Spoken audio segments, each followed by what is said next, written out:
Okay, so it looks like I've been live for 30 seconds, and I do apologize about that. This is the first time that I've gone live, and this is about the Stonewall Inn riots and the astrology and the launch of LGBTQ plus pride.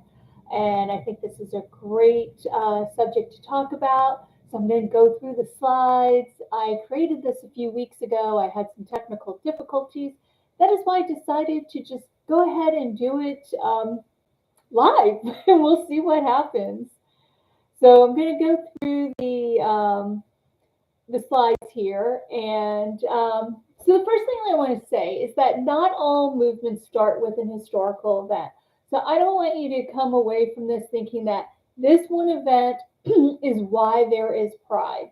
This is the event that catapulted pride to the mainstream, but that doesn't mean that there weren't already activists trying to gain more freedoms and independence and respect and all the things that the LGBTQ plus community had been, uh, needing, wanting, deserved. So I just want you to be aware of that. Now, American gays and lesbians during the 50s and 60s, they faced a legal system that was more anti-homosexual than those of some of the Warsaw Pact countries. So it's pretty restrictive here in the United States. I know a lot of times we think rah rah freedom, freedom, but that's usually only if you are in the position and the power that you actually gain those freedoms. Um, so very few places welcome those that were openly LGBTQ plus.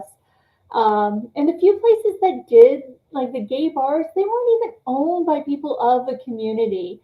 In fact, most of these establishments, they were raided often, and the Stonewall Inn was no exception to that, even though it was owned by the mafia who paid off the police.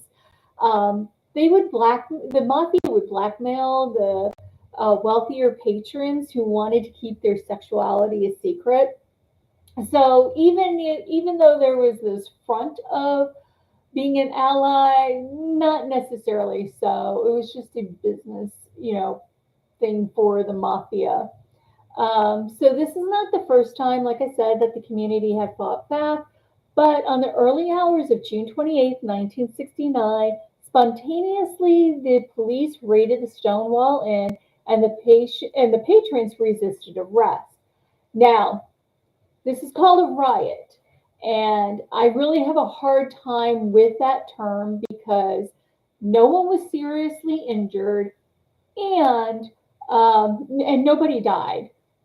But the reason why it's called a riot, because technically, if there's any violence, then it is considered a riot as opposed to a protest, even if the police are the ones that started or created the violence. And so I just, call it a protest, call it a riot. To me, it was a protest. Yes, there was some violence, but that term riot, I think, is conveniently defined to help those in power as opposed to those who are trying to gain, their rights. So, anyway, what wound up happening is that the community joined in and was taken to the streets, and the Stonewall riots lasted from June 28th until July 3rd in 1969.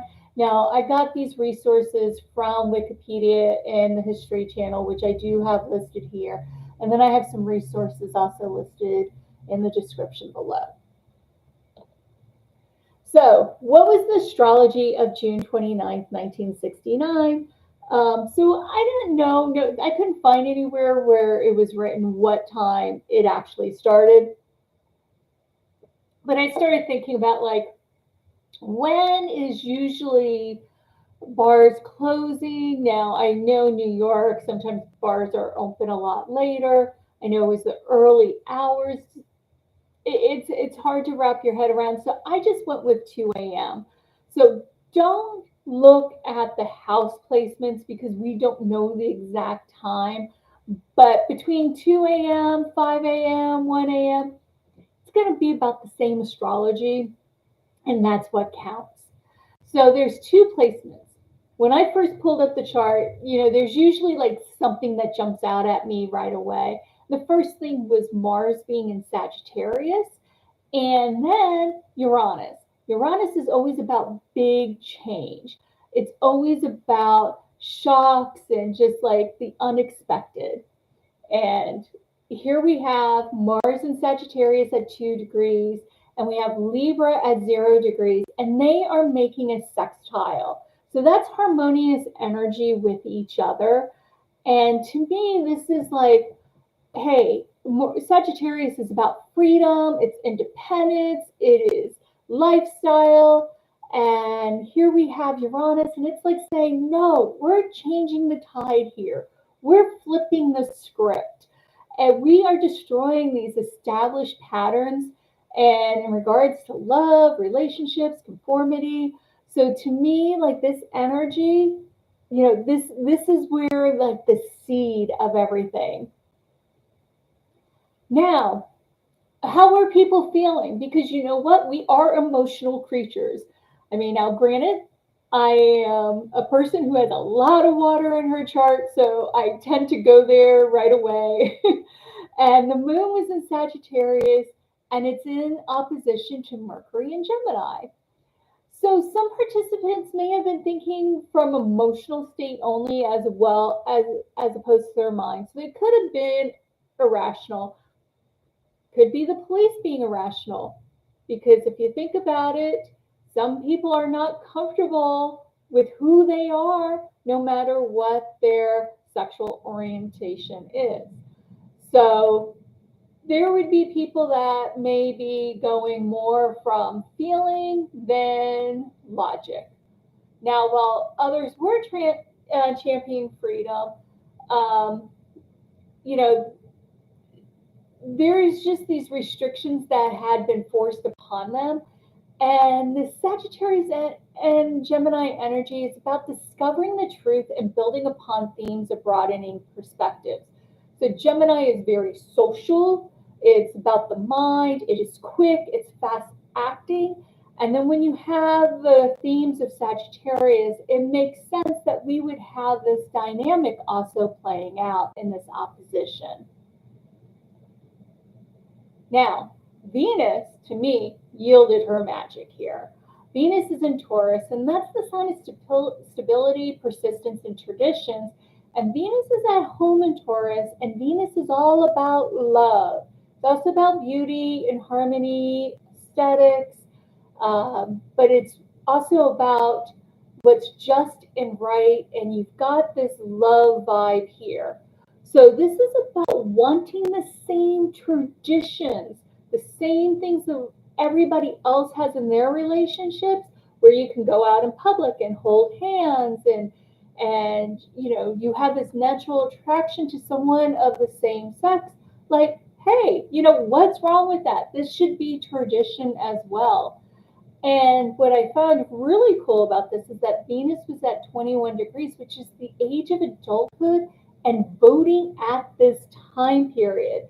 The age to vote going down to 18 didn't happen for a few years later. So to me, that is just like it is the root of that energy, the underlying theme here. Now, what I really like about Venus and its aspects, it's making transformative growth. So Venus is in opposition to Neptune, and Neptune being in Scorpio. So this is the actualization of bringing your dreams to fruition. So love over to sexuality. So it's like that balance of these two energies right here. And Neptune is about your dreams. And it is about what you see for the future and what your hopes and desires are. Venus trying to Virgo, Pluto, and Jupiter, these are two very beneficial planets for growth. And here we have Pluto for transformation. So down here we have all this energy, in the sign of Virgo. And this is one of the reasons why I believe that this movement had lasted. It had legs because Pluto's about transformation and Jupiter is about growth. So it wasn't just, even though this was a spontaneous action that happened that night, it grew fast. I mean, within a short amount of time, there were other people joining in, not just the patrons at the bar. It went out into the streets, but it didn't stop there. It continued. And here we are, many decades later, and we still have Pride today. And like I said, this is a launch point. And then Venus also trines and sextiles the nodes. Virgo is the past, Pisces is the future. And Pisces is about everything. It is about total acceptance. It is about the spiritual and the ethereal while being grounded with earth. So it's everything all together, all at once. So here's another cool thing that jumped out at me, and that is that the sun is illuminating the situation. So the sun is our soul's projection. It's that energy that we send out into the cosmos. And the Cancer sun is emotional, but it's also protective. And it's sextile to Taurus and Saturn, which is practical foundations with maturity and responsibility. And the sun is square to Aries and Chiron, illuminating the collective boon of these events. So this is taking back the power of self and self-identity. And I just think that this is, again, more energy on why Pride is still celebrated to this day. And I think it's going to be something that will be celebrated not just for decades, but maybe even for centuries to come because of this strong, strong astrology here. Now, the power of Pluto for transformational change. Virgo Pluto is conjunct the South Node and Jupiter while opposing the Pisces North Node. And Pluto is sextile to Neptune and Scorpio. And Pluto is trine to Venus and Taurus. So this combination of aspects is powerful and has a long-term impact on the community. So here we are, right here, we have Pluto, which is that power next to the South Node. So the South Node is the past. South Node is what was. And if you think about Virgo is very analytical. It can be critical, but it's also of service. And it's like what served the community no longer serves the community. Where Pisces is much more optimistic and broad, and it's inclusive. It's inclusive of everyone. And that's where they're going to. So that Pluto transformative power is taking it and going, okay, we're going to go away from that South Node and go towards the North Node. That is our path. Beautiful, beautiful path here. And then we have that trine to Venus and Taurus. We've already talked about that, how that is just special magic energy there. It is that beautiful love. We're going to transform through love. And I mean, one of the pride signs that you see is love is love. And yeah, I mean, you can see why that phrase came from this situation and why it is used. And like I said, we also have that Pluto making that trine to Neptune and Scorpio. So here are the hopes and dreams of people with their sexual orientation saying, hey, we want what everybody else has. And Pluto is transforming and allowing that to happen. It's giving them power. And that's what Pluto's all about. It is about transformative power. Now, Pride Month, as I've said, is still going strong, and so is Pride Day. This year marks the 55th year of the Stonewall Inn protest or riots, however you want to phrase it. I would prefer to use protest. And the 54th year of Pride activities. So the year after Stonewall, several Pride marches took place in several U.S. cities. And as of 2020, Pride Month is celebrated in most urban cities in the United States and throughout the world, usually in the month of June, But like some places like New Zealand where it's winter, they tend to do it like it in another month. I think February is one of the more popular months, and it depends on the locale. Now, there's International LGBT Pride Day. It's dedicated to LGBT pride. It's held on June 28th to commemorate the anniversary of the Stonewall Riots. So we have both Pride Day and Month. And you can learn more about the history of Pride and current activism for the LGBTQ plus communities in my description below. So, anyway, thank you so much for joining me on this brief little history through Pride. I greatly appreciate it. And yeah, it's to me, it's just the the astrology is just absolutely beautiful. It is no wonder that Pride still has momentum, even with our current political stuff going on in the United States and throughout the world. Pride is still strong. And thank you to all my Pride LGBTQ plus members. I'm an ally of yours, and I'm proud to be an ally. Thank you.